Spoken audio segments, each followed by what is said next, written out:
এবারের ছেলেদের ধাত্তাই এরকম, ওরা কাউকে কিছু বলে করে না। কিন্তু আমি বেশ বুঝতে পারছি এই কদিনে ওর ব্যবহার বেশ কিছুটা পাল্টেছে। দেখো বাবার শরীরটা ভালো নেই, রোদের মধ্যে বাবাকে আর বেরোতে হবে না, আমি একা একাই চলে যেতে পারবো। ঠিক আছে, তুমি বাবার খেয়াল রেখো, আমি আসছি। চলো রবি কাকা, চলো। কি মা, এসব তুমি কি করছো? সবে তো ভুগে উঠলে। না না আমি পারবো, আমি পারবো। আপনি বসুন মা, আমি পারবো। না না না, আমি দিচ্ছি মা, তুমি বসো, বসো তো। ও তোমার কাজ কমানোর জন্য কাজে হাত লাগিয়েছে এটা ভেবো না দিদি ভাই। ও কাজ করছে নিজেকে ব্যস্ত রাখার জন্য, ওর বরকে ভুলে থাকার জন্য। কি গো মেয়ে, আমি কি কিছু ভুল বললাম? মিহির কোথায়? দাদাভাই কাউকে বলে কোথাও যায়? কটা দিন বেশ ভালোই ছিলাম, ভাবলাম বিয়ের পর মানুষ হয়েছে। দুদিন যেতে না যেতেই যেই কে সেই। এখন থাক না এসব কথা, তোমরা খাও না, এসব নিয়ে এত কথার কি আছে? মন্দিরা, নিজের ছেলেকে একটু বোঝাও, বিয়ের পর জীবনটা পাল্টে যায়, সেটা ওর মাথায় ঢোকাও। মিহিরের মাথায় কখন যে কি চাপে। এই তো এত কাণ্ড হয়ে যাওয়ার পরও গতকাল গুঞ্জনের জন্মদিনে পার্টিতে গিয়েছিল। আসলে গুঞ্জন আর মিহিরের সম্পর্কটা কিন্তু বেশ ভালো। হ্যাঁ, এনগেজমেন্টের সময় একটু তিক্ত হয়ে গিয়েছিল, কিন্তু এখন বোধহয় ওরা আবার ব্যাপারটা ঠিক করে নিয়েছে। শুনলাম দাদা গুঞ্জনকে জন্মদিনে একটা খুব সুন্দর গিফট দিয়েছেন, আবার মিহিরও দিয়েছে। হ্যাঁ, ও আবার নিজে পছন্দ করে কি যেন একটা দিয়েছে। ও তার মানে কাল গুঞ্জনের জন্মদিনের পার্টিতে? আমাকে একবারও বললো না কেন? কি হতো বললে? আমি আপত্তি করতাম, আটকাতাম ওকে।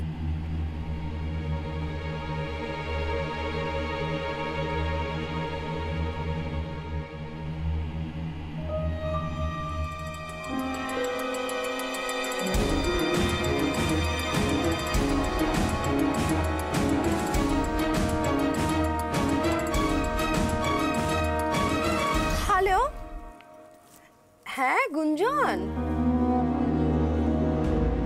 হ্যাঁ হ্যাঁ বলো।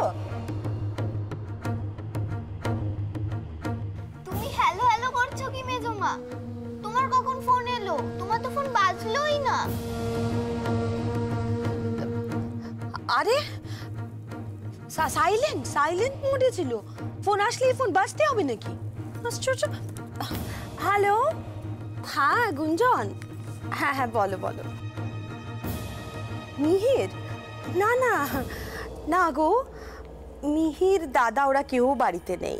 হ্যাঁ, সব নির্বাচনী প্রচারে গেছে, এখন তো ওইসবই চলছে। হ্যাঁ, ও আচ্ছা আচ্ছা, তুমি মিহিরের সঙ্গে কথা বলে নেবে? ঠিক আছে ঠিক আছে, হ্যাঁ হ্যাঁ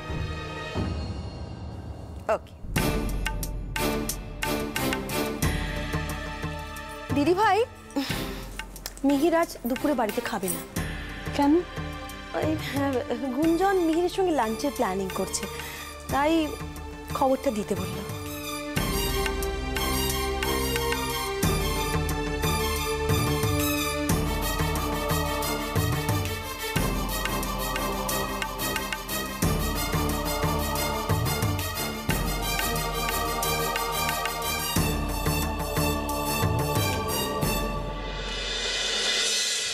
কতবার ফোন করেছি, ফোনটাও তো ধরিস না আজকাল। নানা রকম কথা কানে আসছে। কি ব্যাপারে, কি হয়েছে? তোরা ভালো আছিস কিনা সেটা জানার জন্যই মাঝখানে ফোন করেছিলাম। হ্যাঁ রে, চারুদি কেমন আছে? অনেক কিছুই তো ঘটে গেছে শুনলাম। ভালো আছে তো চারু? পুরো কলেজটাই তোকে চারুদির হাত ধরে আসতে দেখেছি, আজ একা এলি, কেমন একটা অদ্ভুত লাগছে।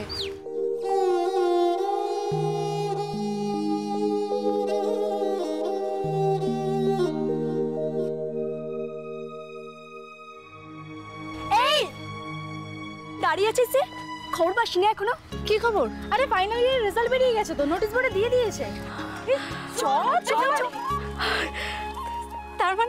তার মানে দিদি আর রেজাল্ট আউট হয়েছে।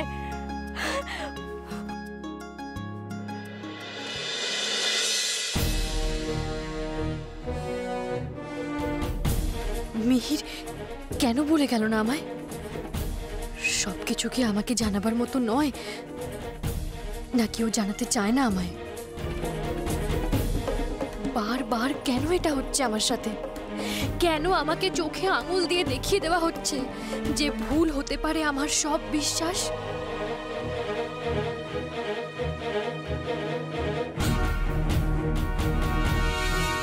কেন মনে হচ্ছে ঠকে যাচ্ছি আমি? কেন এ বাড়ির বউ হয়েও নিজের কেউ হতে পারিনি আমি এতদিনে? তবে কি বাবার ভয়টাই সত্যি?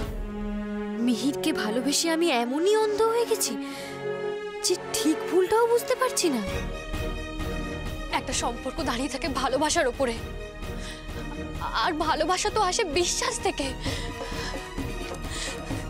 তাহলে সেই বিশ্বাসটাই কেন বারবার ধাক্কা খাচ্ছে আমার?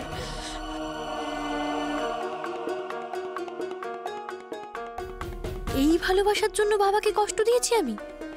এই সম্পর্কের জন্য আজ আমি আমার নিজের মানুষগুলোর থেকে এতটা দূরে? আমার বাবা আমার চোখের সামনে নিজের বিনিময়ে নিজে কি পেলাম আমি? বিশ্বাসঘাতকতা। আমি হেরে গেলাম বাবা, হেরে গেলাম আমি। তোমার চারু হেরে গেছে বাবা, মিথ্যে হয়ে গেছে সব কিছু, সব মিথ্যে, সব।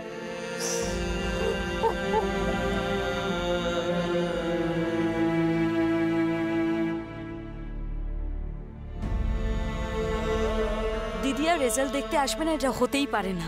নিশ্চয় এসেছে ও, কিন্তু কিন্তু কোথায় দেখতে পাচ্ছি না তো।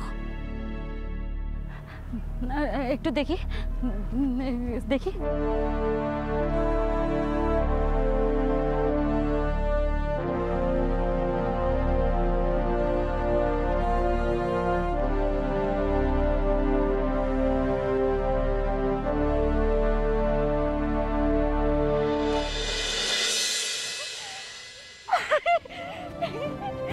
দিদিয়া, আমার দিদিয়া ফার্স্ট হয়েছে, আমার দিদিয়া ফার্স্ট হয়েছে। ইয়েস ইয়েস ইয়েস ইয়েস, আমার দিদিয়া ফার্স্ট হয়েছে। তোমরা শুনছো? আমার দিদিয়া ফার্স্ট হয়েছে।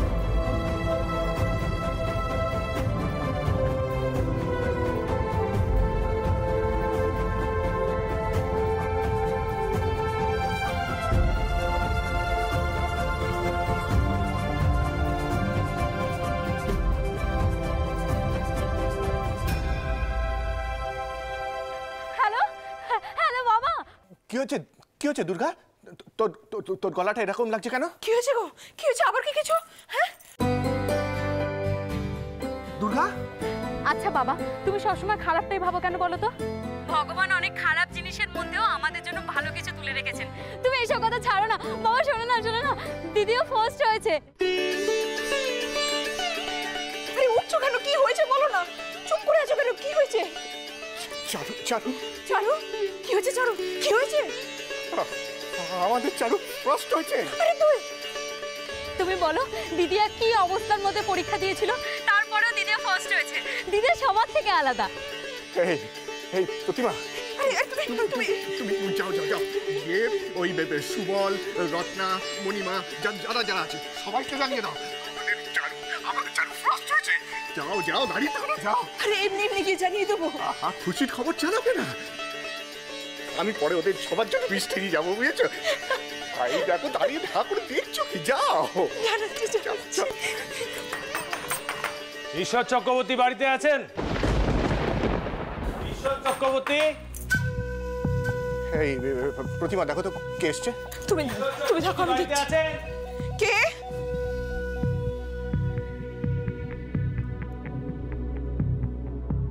আপনারা? কে গো?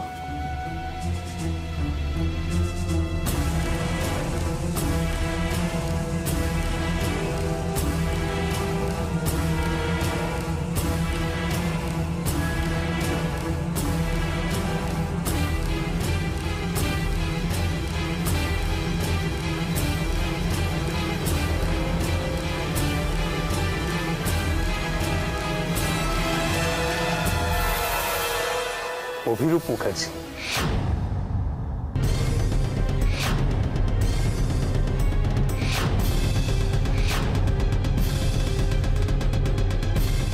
অভিরূপ মুখার্জি আমাদের বাড়িতে? অভিরূপ মুখার্জি আমাদের বাড়িতে নিশ্চয়ই কোনো উদ্দেশ্য নিয়ে গেছে। বাবা মার এই মুহূর্তে যা মনের পরিস্থিতি, উনি যদি কিছু গিয়ে না না না, আমাকে যত তাড়াতাড়ি সম্ভব বাড়ি পৌঁছতে হবে, বাড়ি পৌঁছতেই হবে। দুর্গা, দুর্গা তুমি কি বেরিয়ে যাচ্ছ? আমরা ভাবছিলাম তোমার সঙ্গে দেখা হলে খুব ভালোই হয়। হ্যাঁ, তোমাদের সাথে দেখাও খুব ভালো হয়েছে। আচ্ছা, আমার দিদিয়া কেমন আছে? না, তোমরা নির্দ্বিধায় আমাকে বলতে পারো, আমি সবটা জানি। এখন অনেকটা বেটার আছে। সেটা আমার ওর কথা শুনেই মনে হয়েছিল। আচ্ছা, ও কলেজে আসবে না? আমি ভেবেছিলাম ও কলেজে আসবে, তাই আর কি। তুমি টেনশন করো না, আমরা সবাই বৌমনির সাথেই আছি। চেষ্টা করি যতটা সম্ভব বৌমনিকে ভালো রাখার। তোমরা আছো বলেই আমার ভরসা আছে। আমি ভেবেছিলাম ও নিশ্চয়ই রেজাল্ট দেখতে আসবে, ও ফার্স্ট হয়েছে, রেজাল্ট নিতে আসবে, আমি ভেবেছিলাম। হ্যাঁ, আসা তো উচিত। আচ্ছা ঠিক আছে, আমরা গিয়ে কথা বলবো। ও যেদিনকে কলেজে আসবে সেদিনকে আমাকে একটু জানাবে। আসলে ওর সাথে না অনেক দিন দেখা হয়নি, একটু দেখা করব। হ্যাঁ, অবশ্যই জানাবো। আচ্ছা, একটা উপকার করবে গো। আমার দিদিয়া না নাড়ু খেতে খুব ভালোবাসে, তাই মা ওর জন্য একটু নাড়ু পাঠিয়েছে, দিয়ে দেবে প্লিজ?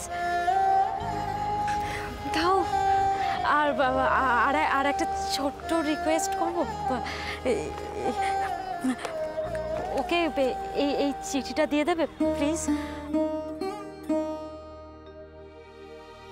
Thank you. আসলে তোমাদের সাথে না অনেক কথা বলতে ইচ্ছে করছে, কিন্তু আমার খুব তাড়া আছে, আমাকে যে করে হোক বাড়ি পৌঁছতে হবে। তাই দুর্গা, তুমি নিশ্চিন্তে সাবধানে বাড়ি যাও। বৌমনিকে এই সব কিছু আমরা দিয়ে দেব। Thank you so much. আমি আসছি। হ্যাঁ,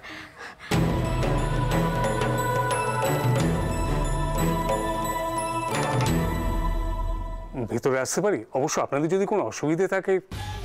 না না, আসুন। নির্বাচনী প্রচারে এসেছিলাম এদিকে, তা ভাবলাম এলামই যখন আপনাদের সঙ্গে একবার দেখা করে যাই। আসুন, ভেতরে আসুন।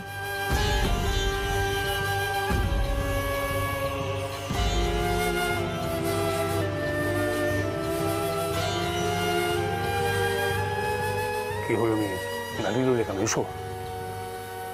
তুমি যাও, আমি এখানেই ঠিক আছি। সেটা কি ভালো দেখাবে? যেখানে চারুর কোনো জায়গা নেই সেখানে আমি ঢুকবো না।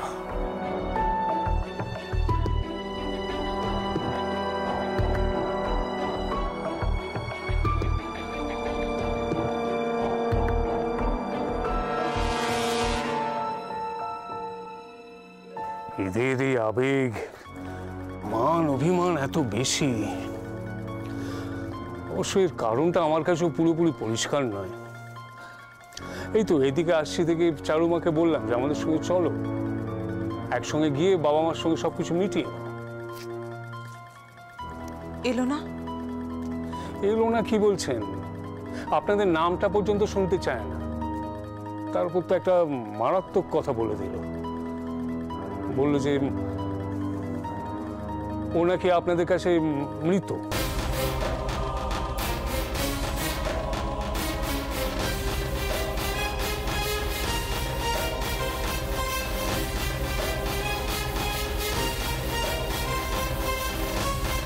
কি ঈশ্বরবাবু, কি হয়েছে আপনার?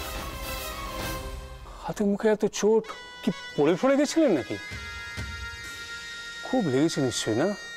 কি জানেন, গায়ের ব্যথাটা সময়ের সাথে সাথে মরে যায়, কিন্তু মনের ক্ষতটা বহু দিন থেকে যায়। ঠিক কথা, লাখ কথার এক কথা বলেছেন। আমি বুঝতে পারছি চারুলতার কথাগুলো আপনাদের কোথায় লেগেছে। দেখুন, সেই কারণেই আরো আশা যে কি এমন ঘটলো যে ও মানে বেঁচে থেকেও আপনাদের সামনেই আসতে চাইছে না। এই কথা ও নিজে মুখে বলেছে? বিশ্বাস হচ্ছে না? আমারও হয় না। দেখুন সত্যি কথা বলতে কি, আমার সাথে তো এখনো সেরকম সুসম্পর্ক তৈরি হয়নি ওর। তা সত্ত্বেও আমাকে এই কথাটা বললো। তাছাড়া আরো যেটাও করলো। কি করলো? না থাক, সেসব বলে আমি আপনাদের মনটা আর। না না, থাকবে কেন, বলুন। আসার পর থেকে তো আপনি অনেক কিছুই বললেন, এটাই বা বাদ যায় কেন বলুন। খুব বিশ্রী ব্যাপার, বলতেও খারাপ লাগছে। মিহির ওকে এতবার বারণ করা সত্ত্বেও চারুলতা আপনার নামে পুলিশের কাছে রিপোর্টটা করলো।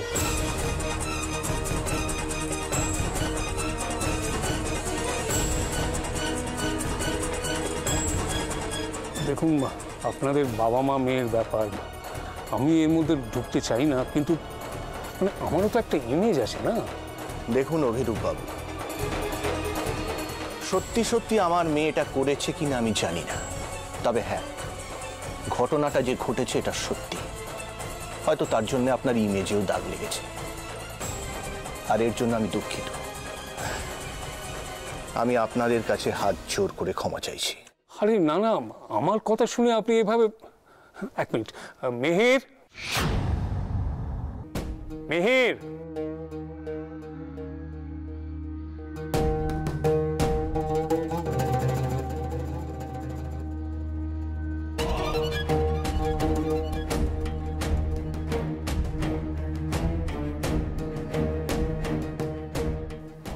এসো এসো, বসো বসো। ওনাদের চারুর ব্যাপারটা বললাম, তা উনি মেয়ের হয়ে আমার কাছে ক্ষমা চাইছেন। কি বলি বলো তো, তুমি বলো ওনাদের। না না, ক্ষমা চাওয়ার কোনো প্রয়োজন নেই। সেদিন যেটা ঘটেছে সেটা রাগের মাথায় মানুষটা কি করতে কি করে ফেলেছে সেসব ধরে তাতে আমার কিচ্ছু যায় আসে না। তবে এই পুরো ব্যাপারটাই চারু শক্ট। আপনি তো চেয়েছিলেন, আর এখন চারু চায় না আপনাদের সাথে কোনো রকমের যোগাযোগ রাখতে। ইভেন আমিও চাই না। আপনারা চারুর সাথে কোনো রকমের যোগাযোগ রাখুন। হ্যাঁ, এটাই বলো যে তোমরা চাও না, চারু চায় না, এই কথাটা আমি বিশ্বাস করি না। এসব এসব আপনি উত্তেজিত হবেন না। আমি তো একজন বাবা, আমি বুঝি। দেখুন, মিহির যখন ফট করে বিয়ে করে ফেললো, চোখের সামনে আমার পছন্দ করা মেয়েকে বাদ দিয়ে ওই চারুলতাকে সিঁদুর পরিয়ে দিল, সেদিন আমার মনে দুঃখ হয়েছিল। মনে হয়েছিল যে ও চিট করেছে, আমাকে ঠকিয়েছে। কিন্তু এখন অনেকটাই মেনে নিয়েছি। দেখুন, যা হবার তা কে আটকাবে বলুন না। দেখুন, আপনার কি হচ্ছে কি হতে পারে আমি জানি। অবশ্যই এটার একটা সুরাহা আমি করে দিতে পারি, একটা সুযোগ আপনাকে দিতে পারি আমি। মানে? আপনি আমার হয়ে অনন্তপুরের নির্বাচনী প্রচার করবেন।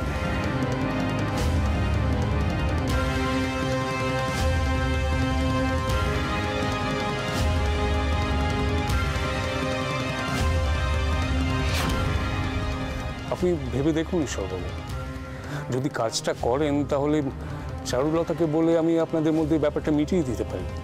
এতক্ষণে আপনার এখানে আসার কারণটা আমার কাছে স্পষ্ট হলো অভিরূপ বাবু।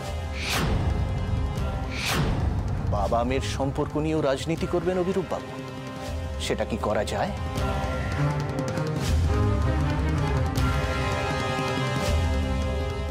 আখেরে কিন্তু লাভটা আপনাদেরই হতো ঈশ্বরবাবু। লাভ ক্ষতির হিসেবটা আমি জানি না, আর বৈষয়িক ব্যাপারেও আমি খুব কাঁচা। তবে বাপ মেয়ের সম্পর্ককে বন্ধক রেখে আপনার পার্টির ঝান্ডা আমি ধরতে পারবো না। আমাকে আপনারা মাফ করবেন।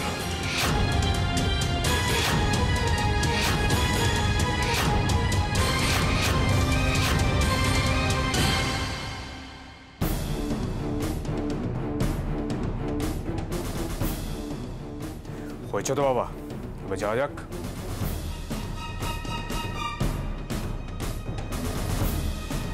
আপনার সঙ্গে আমার একটা কথা আছে। আমাদের সঙ্গে যা করতে হয় আপনি করুন, কিন্তু চারুকে কোনো কষ্ট দেবেন না। যা হলো সেটা ভালো হলো না। আপনার স্বামীর ঘুমার্তমির জন্য চরম মূল্য দিতে হবে আপনাদের। দিতে রাজি আছে, দেব, কিন্তু আপনি শুধু কথা দিন আপনি চারুর কোনো ক্ষতি করবেন না।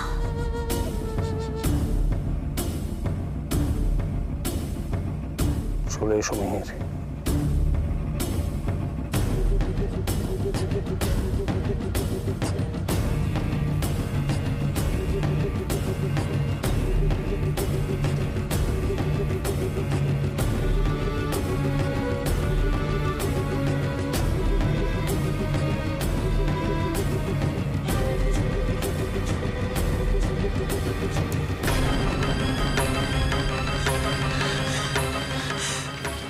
হে ভগবান, আমার কোনো অনর্থ না ঘটে। ঠাকুর, আমার চারু রক্ষা করো, ঠাকুর, আমার চারুকে রক্ষা করো।